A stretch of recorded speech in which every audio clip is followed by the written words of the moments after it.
తాకట్టులో ఉన్న బంగారాన్ని విడిపించి ఆ రోజు ఆన్లైన్ రేటుకే మేము కొంటాం. Sharma gold company.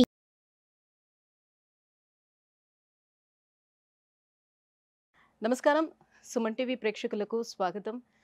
ప్రస్తుతం మనతో పాటు ఉన్నారు శ్రీచక్ర పీఠ వ్యవస్థాపకులు, అలాగే ప్రముఖ జ్యోతిష్య పండితులు, మనందరికీ సుపరిచితులైనటువంటి డాక్టర్ ప్రదీప్ జోషి గారు మనతో పాటు ఉన్నారు. ఈ క్రోధినామ సంవత్సరం 27 నక్షత్రాల వారికి ఏ రకంగా ఉండబోతుంది ఏంటనే విషయాన్ని తెలియజేసేందుకు గురుగారు నమస్కారం. శ్రీమాత్రే నమః.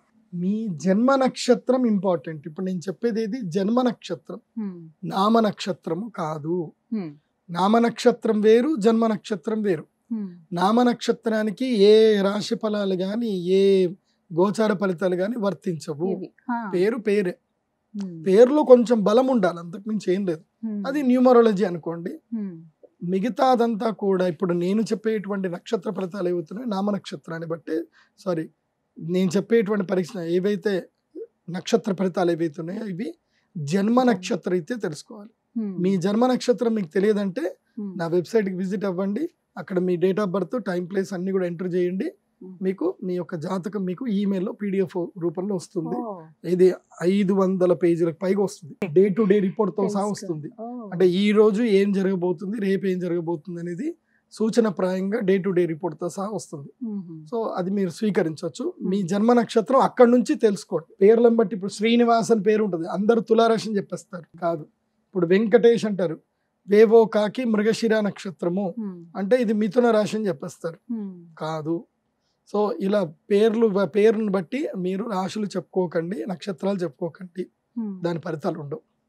సో ఇప్పుడు ఈ సంవత్సరము క్రోధినామ సంవత్సరంలో ఒక్కొక్క నక్షత్రం వారికి ఎలా ఫలితాలు ఉన్నాయో చెప్తాను. అందరూ జాగ్రత్తగా వినండి.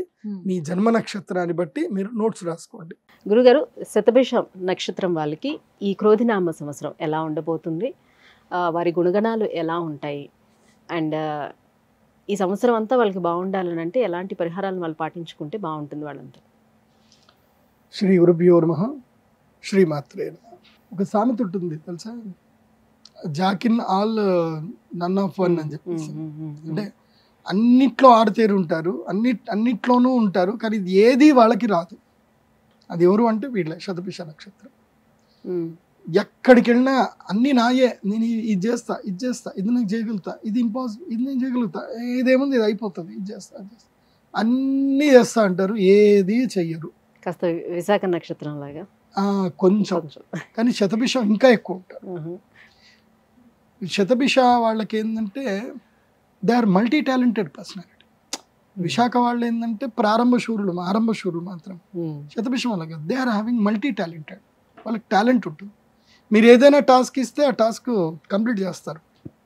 కాకపోతే వాళ్ళ జీవితంలో ఇది నాకు కరెక్ట్, నేను దీంట్లోనే స్టిక్ అవుతాను అని స్టిక్ అవ్వలేరు. అది ఇబ్బంది.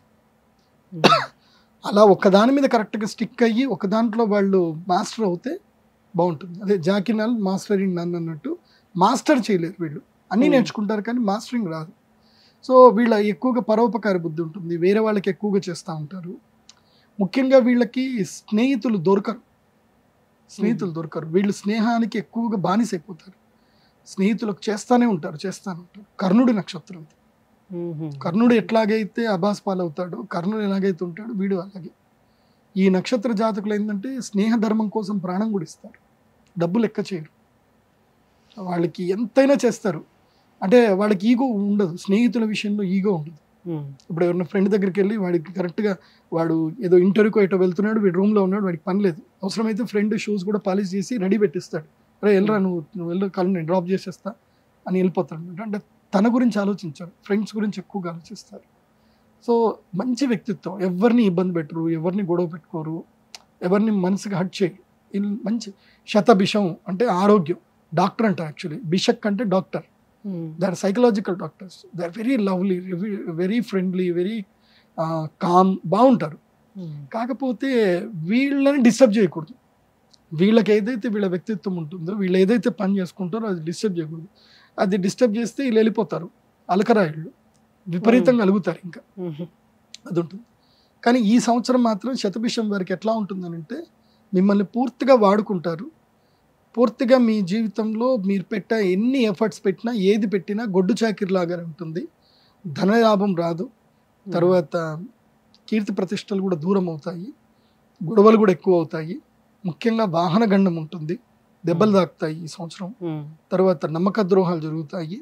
ముఖ్యంగా ఫినాన్షియల్ డీల్స్ విషయంలో అప్రమత్తంగా ఉండండి. కోర్టు కేసులు అవుతాయి, జైలుకి వెళ్ళే యోగం కూడా ఉంటుంది. అంటే ఆ పరిస్థితుల్లో ఆ పనులు చేసేటువంటి వాళ్ళు. ఇప్పుడు ఉదాహరణకి మీరు ఏదైనా కార్ అమ్మారు, కార్ అమ్మిన వెంటనే బద్ధకంతో ఆ ట్రాన్స్ఫర్ అనేది మీరు చేయించలేదు, వాడు చేసుకోలేదు. మోస్ట్లీ ఏంటంటే యాక్చువల్లీ ఈ సిస్టమ్ తీసుకురావాలి. ఇల్లు అమ్మినప్పుడు ఎట్లాగైతే సెల్లర్ కూడా వెళ్ళిపోయి తమ్మునేలు పెట్టి ఇల్లు ఎట్లాగైతే అమ్ముతున్నాడో కారు కూడా అలాగే వెళ్ళి పెట్టి అమ్మేటట్టుగా ఉంచాలి. సో వీళ్ళేమో సంతకం పెడతారు కార్కి, సంతకం తీరా ఆడికి వెళ్ళి వాడు రిజిస్ట్రేషన్ చేసుకోడు, వాడికి బద్ధకం.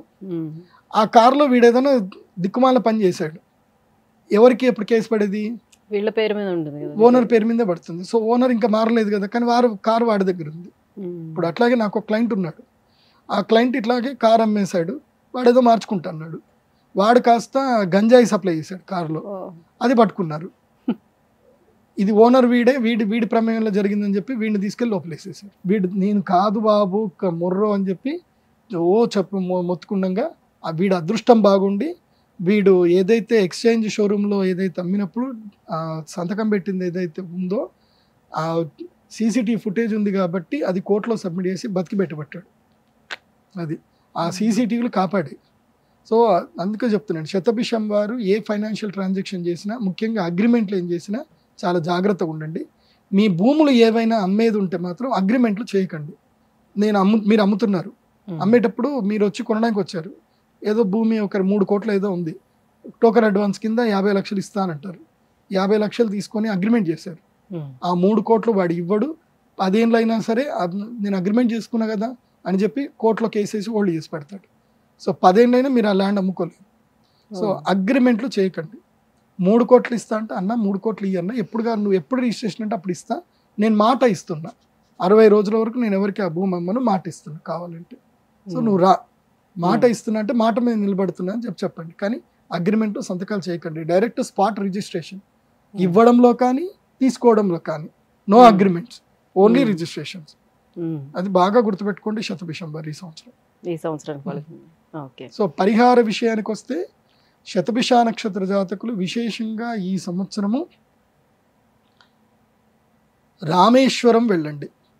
రామేశ్వరము వెళ్ళి పూర్తిగా ఆ 23 బావుల నీళ్ళల్లో మొత్తం కూడా స్నానం చేయండి. అన్నీ స్నానం చేసి రామేశ్వరంలో ఇసుక తీసుకోండి. ఇది రామకోటి దగ్గర ఒక ఇసుక ఉంటుంది, చివరిగా ధనుష్కోటి వరకు వెళ్ళి అక్కడ ఇసుక తీసుకోండి. ఒక బ్యాగ్లో కానీ ఒక డబ్బాలో కానీ ఆ ఇసుక నింపుకోండి. ఫ్లైట్ ఎక్కండి, అక్కడ నుంచి మధురై నుంచి ఫ్లైట్ ఎక్కి డైరెక్ట్గా కాశీలో దిగండి. కాశీ గంగలో వెళ్ళి అక్కడ శివలింగం చేసి అక్కడ ఆ యొక్క మట్టిని అక్కడ కలపండి. ఈ పని ఈ సంవత్సరం తప్పకుండా శతభిషం వారు చేయండి, బాగుంటుంది. ధన్యవాదాలు గురుగారు.